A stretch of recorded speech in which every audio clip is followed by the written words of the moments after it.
இது இது எங்களுக்கு மட்டும் இல்ல, ஒட்டுமொத்த தமிழக மக்களுக்கும் இது ஒரு மகிழ்ச்சியான தருணம். ஏன்னா இன்னைக்கு ஒரு 70 ஆண்டுகளுக்கு பிறகு தமிழகத்துல ஒரு மிகப்பெரிய மாற்றம், இந்த மாதிரியான சூழ்நிலை இதுவரை தமிழகத்தில் இருந்ததில்லை. எப்படின்னா ஒரு கட்சி ஆரம்பிக்கப்பட்டு 2 ஆண்டுகள்ல ஒட்டுமொத்த தமிழகத்தில் இருக்கிற கடைக்கோடி கிராமத்தில் இருக்கிற ஒரு கடைசி வீடு வரைக்கும் இன்று எங்களுடைய தலைவர் சென்றடைந்திருக்கிறார். எங்கள் தலைவர் இந்த 2026 தேர்தலில் முதல்வராக வர வேண்டும் என்று கடைக்கோடி இருக்கிற கடைசி மக்கள் வரை அனைவரும் ஆசைப்படுகிறார்கள். இது மக்களுக்கான அரசாக இருக்கும் என்று நம்புகிறார்கள். 2 வருஷத்துல இவ்வளவு பெரிய ஒரு ஒரு வீழ்ச்சி, இவ்வளவு பெரிய மக்கள் ஆதரவு இருக்கும் என்றால் அது எங்களுடைய தலைவருடைய 30 ஆண்டு கால உழைப்புக்கு கிடைத்த ஒரு வெற்றி தான். இதற்கு முதல் தேர்தலாக எங்களுடைய தமிழகம் வெற்றி கழகம் ஆரம்பிக்கப்பட்டு முதல் தேர்தலாக வர 2026 சட்டமன்ற தேர்தல் எதிர்கொள்ள போகிறோம். இதற்கு நாங்கள் எங்களுடைய தலைவர் அவரால் தேர்ந்தெடுக்கப்பட்ட சின்னம், எங்களுடைய மொத்தம் 10 சின்னம் கொடுத்தோம். ப்ரையாரிட்டியில எங்களுடைய தலைவர் கொடுத்த ப்ரையாரிட்டியில முதல் சின்னமாக விசில் சின்னம் இருந்தது. கண்டிப்பாக எங்களுடைய தலைவரின் ஆசைப்படி தமிழக மக்களின் ஒட்டுமொத்த எதிர்பார்ப்பும் ஒட்டுமொத்த ஆசையும் எங்களுடைய தலைவர் என்று முதல்வராக வர வேண்டும். அதற்கு முதல் படியாக இந்த சின்னம் வழங்கப்பட்டுள்ளது. கண்டிப்பா கடந்த ஒரு 2 மாதமாக தமிழகத்துல எங்க போனாலும் மக்கள் எல்லாம் கேட்கறது உங்களுக்கு என்ன சின்னம்ன்றதான்.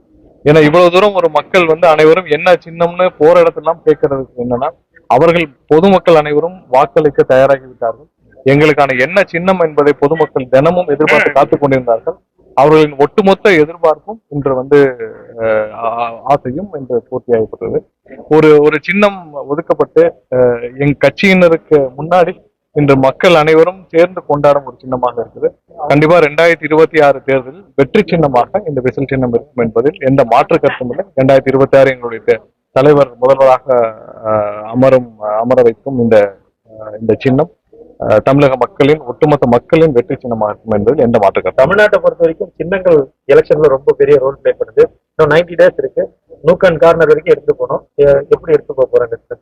இப்போவே நான் அதான் சொன்னேன். இப்போ ஒரு நிமிஷத்திலேயே 2-3 நிமிஷத்திலேயே பாத்தீங்கன்னா தமிழகம் முழுவதும் சின்னம் போய் சேர்ந்து விட்டது. எங்களுடைய கட்சியினரும் அங்கங்கே அவர்கள் அனைத்தும் சின்னத்தை கொண்டு போய் சேர்க்கும் வேலைகளை செய்வார்கள். மக்களுக்கான சின்னம், எங்களுடைய கட்சி சாமானிய மக்களுக்கான கட்சி.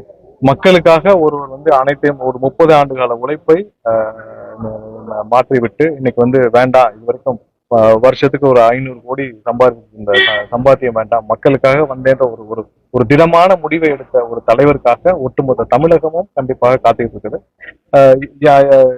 மக்களை மட்டுமே நம்பி எங்களுடைய தலைவர் இந்த பயணத்தை மேற்கொண்டார். மக்களும் அதை ஏற்றுக்கொண்டிருக்கிறார்கள். ஒட்டுமொத்த தமிழக மக்களும் அதை ஏற்றுக்கொண்டிருக்கிறார்கள். மக்கள் அனைவரும் சேர்ந்து இந்த தேர்தலில் கண்டிப்பாக எங்களுக்கு அனைவருக்கும் எங்களுடைய தலைவரின் வேட்பாளர்கள், எங்கள் தலைவர் நிறுத்தும் அனைத்து வேட்பாளர்களுக்கும் ஒரு ஒட்டுமொத்த வெற்றியை தருவார்கள் என்று எந்த மாற்று கருத்தும். தலைவர் பேசினாங்களா சார்? சின்ன ஒதுக்கீடு பண்ணதுக்கு பிறகு தலைவர் ஏதாவது தொடர்பு பண்ணாங்களா? முக்கிய பேசினாங்களா? தகவல் அவருக்கு போயிடுச்சுங்களா?